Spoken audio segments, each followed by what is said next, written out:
Hello, নমস্কার সবাইকে। আমরা সেদিন গিয়েছিলাম নরসিংদীর চিনিসপুর কালী মন্দিরে। তো সেইখানের বিস্তারিত আজকে থাকছে এই ব্লগটিতে। চিনিসপুর কালী মন্দিরে সাধারণত অঞ্জলি হয় 11টা থেকে 12টার মধ্যে। তো আগে সাধারণত 11টা থেকে 11:30টার মধ্যেই হতো, এখন একটু দেরি করে। আর এই হচ্ছে অঞ্জলির প্রস্তুতি, ভিতরে পূজা হচ্ছে, পূজা শেষেই অঞ্জলি হবে। ওই তো মায়ের বেদি, আর এদিকে হচ্ছে সবাই মাকে ভোগ দিয়েছে।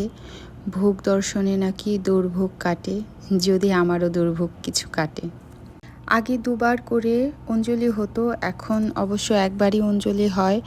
আগে সকাল 10টার দিকে একটা হতো, আর 11টা থেকে 11:30টার মধ্যে একটা অঞ্জলি হতো। কিন্তু এবছরই আমি গিয়ে দেখলাম যে একবারই অঞ্জলি হয়। আর বাইরে সবাই মোমবাতি আগরবাতি দেয়, আর একটা বট গাছ আছে। গরম থাকা সত্ত্বেও এই বট গাছটার নিচে না প্রচণ্ড শান্তি ছিল, আর ছায়া ছিল প্রচুর। এটা হলো মন্দিরের বাইরের একাংশ। আগে আমি যখন এসেছিলাম তখন রং করা ছিল না, রিসেন্ট এটা হয়তো বা রং করেছে। আর এবার গিয়ে আমি যেটা নতুন দেখলাম সেটা হলো এই ঘোড়া। অনেকে দেখলাম ঘোড়ায় করে বেশ বিনোদন নিচ্ছে, আগে এইটা আমি দেখিনি কখনো। মন্দিরের বাইরে কিছু দোকান আছে, যে এই দোকানগুলোতে পূজার প্রয়োজনীয় সামগ্রী কিনতে পাওয়া যায়। তাছাড়া খাবারের দোকান ছিল, জিলাপি আর নিমকি, ফুচকা, যে যেটা খায় সেটাই খেতে পারবে।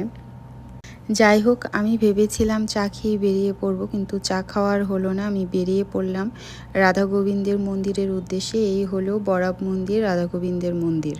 আমি যখন গিয়েছিলাম তখন গিয়ে দেখি রাধা গোবিন্দকে ভোগ লাগানো হয়েছে, তাই দরজাটা বন্ধ ছিল। তো ভিতরের অংশটুকু আমি দেখাতে পারলাম না। ভিতরের অংশটা খুবই সুন্দর। আর এই জায়গাটাতে নাম কীর্তন হয়।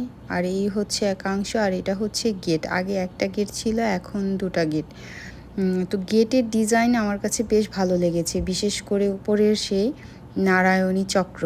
এরপর গেট থেকে বের হয়ে আমি বাইরের অংশটা দেখলাম, বেশ সুন্দর। বাইরেও চারিদিকে অনেক ছায়া ঘেরা, আর প্রচুর গাছগাছালি। আর এটা হচ্ছে ঘাটলা, মেবি এখানে জল আসে বর্ষার সময়। এরপর সেখান থেকে বের হয়ে আমি পাশে আরেকটা মন্দিরে গেলাম। সেই মন্দিরটা কালী মন্দির, সাথে হচ্ছে বজরংবলীর মন্দির। আমি এর আগেও এসেছিলাম বজরংবলী পূজা দিতে। এখানেও নাম কীর্তন হয়, এই তো সেই জায়গাটা। আর পরিবেশটা অত্যন্ত সুন্দর, আমার বেশ ভালো লেগেছে। থ্যাংক